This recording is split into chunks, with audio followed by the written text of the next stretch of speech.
amigos y hermanos todos en el Señor. Seguimos con el Evangelio marginado o desconocido, tanto por la Iglesia como por los fieles cristianos. Estábamos hablando de San Pablo y veíamos la fe, la teología del propio San Pablo, la teología de la fe de este gran apóstol, pero que no conoció a Jesús de Nazaret.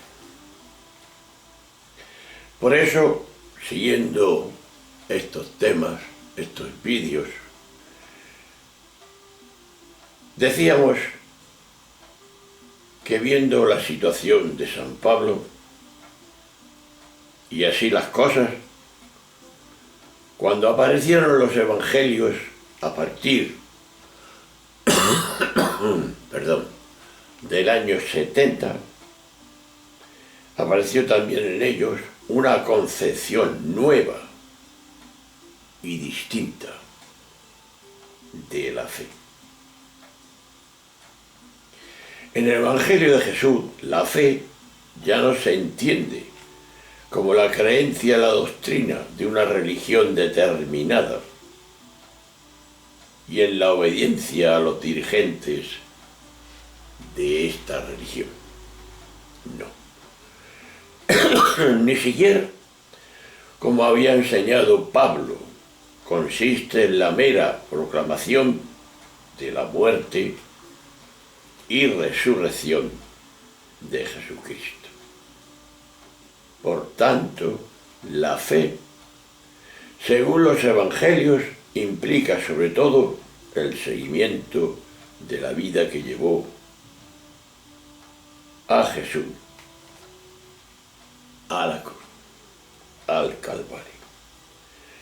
Más adelante explicaré lo que representa esta concepción de la fe y las consecuencias que conlleva. Porque el seguimiento de Jesús es no solo central, sino sobre todo enteramente capital en los evangelios. Esta es la dimensión mayor que podemos tener de Jesús de Nazaret.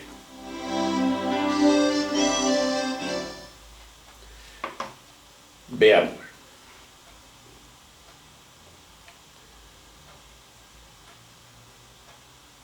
Pablo, en su dimensión decisiva de la fe, no pensó ya que el verbo aparece en sus cartas en las que por tanto no habla del seguimiento de Jesús. Pero lo más importante cuando hablamos de la fe, según los evangelios sinópticos, está en que en la vida y la enseñanza de Jesús, la fe es la confianza que se fía totalmente de la fuerza que hay en este Jesús y que sana a los enfermos, una fuerza que por eso mismo produce liberación del sufrimiento humano. De ahí que en muchos de los relatos y curaciones encontramos los evangelios. Jesús repite la frase constante: tu fe te ha salvado. Lo que nos está demostrando es que el elemento principal de la fe es la confianza que se fía de la bondad y del poder de la bondad que siempre se manifestó en la vida de este Jesús. Es la dimensión de la fe que aparece en el relato de la curación del paralítico, de la hija de Jairo, de la mujer que padecía hemorragias, en la sanación del ciego Bartimeo, del siervo del centurión, de la hija de la mujer cananea, y cuando curó a los 2 ciegos, a los 10 leprosos, y otros relatos cuando le piden a Jesús una curación, su intervención terapéutica va precedida de una indicación, y es la siguiente: viendo la fe que tenía, se curó el enfermo. Y hay relatos en que Jesús indica al paciente, dando ánimos: no temas, solamente cree y es suficiente. Pero hay que hacer algunas precisiones importantes para comprender la mentalidad de Jesús en lo que se refiere a la fe de la que estamos hablando. En los sinópticos encontramos relatos que no encajan con nuestras ideas actuales sobre la fe. Así, por ejemplo, en la narración tomada de la fuente Qum, que recoge Mateo y Lucas, Jesús cura al esclavo de un militar graduado, seguramente un centurión romano, tal vez, que estaba al servicio de Herodes. Lo que llama la atención es que Jesús afirma que ningún israelita había encontrado una fe tan grande como la que demostró tener este militar. Jesús no entendía la fe como una creencia o un conocimiento sobre Dios y las verdades religiosas. No. Califica como fe el comportamiento humanitario, repleto de bondad y misericordia, y por eso mismo ejemplar, que se destaca en una persona. Y esto es lo que se repite en el relato de la curación de la hija de una mujer cananea. Aquella mujer era ciertamente pagana, no creía, pero su bondad, su humildad se hicieron patentes en toda la fuerza que Jesús no dudó en afirmar lo siguiente: mujer, qué grande es tu fe.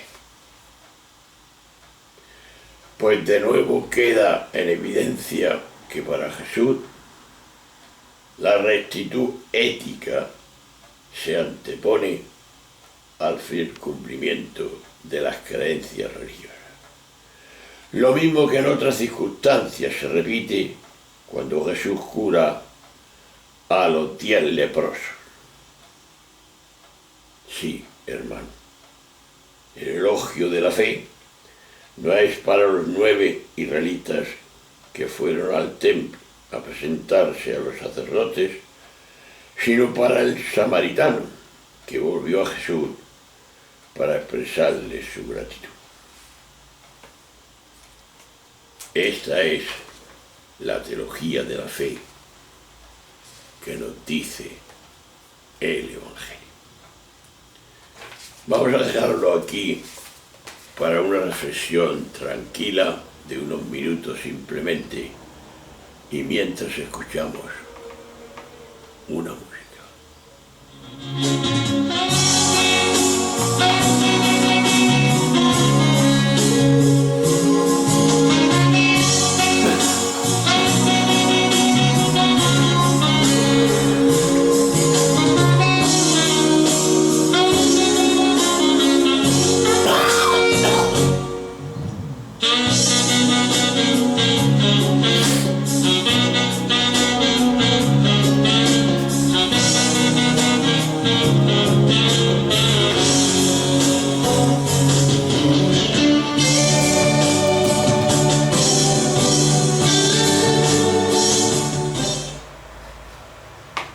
Seguimos, hermanos, con el gran tema hándicap del pecado y el sufrimiento en la teología de Pablo y de Jesús. Pues bien, de todo lo dicho sobre la fe, queda patente que si lo central en la teología de Pablo es la fe que lucha y vence al pecado, que ofende a Dios, lo central en la teología de Jesús es la fe que lucha y vence el sufrimiento que duele al ser humano. Por eso la teología de Pablo busca y garantiza la vida en el cielo, mientras que la teología de Jesús busca y garantiza la vida de la tierra. De ahí que lo que caracteriza la teología de Pablo sea, lo hemos dicho antes, la religión.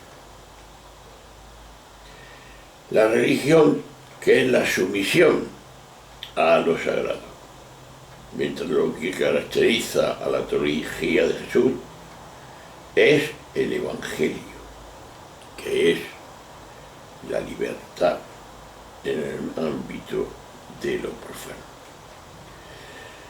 Por lo demás, es importante dejar claro y no olvidar nunca que estas dos teologías, la teología especulativa, que es la de San Pablo, y la teología narrativa de los evangelios, no son excluyentes, ya que en tal caso tendríamos que optar por una y otra, sino que son dos teologías completamente la una de la otra complementarias, pero no igual de valor y de importancia, ya que como enseña el Concilio Vaticano II, olvidado por muchos papas y mucha gente, los evangelios ocupan una razón, con razón, dice el concilio, el lugar preeminente,